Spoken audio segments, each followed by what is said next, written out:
ప్రజల గొంతును గుర్తించండి. స్పీకర్ అయ్యన్న పాత్రుడికి వైఎస్ జగన్మోహన్ రెడ్డి లేఖ. ప్రజా సమస్యలను సభలో ప్రస్తావించేందుకు వైఎస్ఆర్సీపీని ప్రధాన ప్రతిపక్షంగా గుర్తించాలి. చట్టబద్ధంగా గుర్తింపుతో హక్కులు తగినంత సమయం లభిస్తాయి.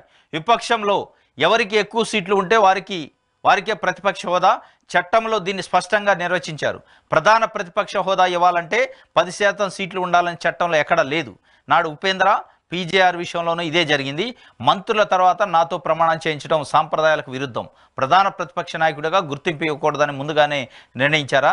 శాసనసభలో మేము గొంతు విప్పే అవకాశాలు కల్పించండి అని చెప్పి అయ్యన్న పాత్రుడు స్పీకర్ గారికి జగన్మోహన్ రెడ్డి మాజీ సీఎం వైఎస్ఆర్సీపీ అధ్యక్షుడు లెటర్ రాశారు. ప్రజల గొంతుగా వైఎస్ఆర్సీపీ పార్టీని గుర్తించండి.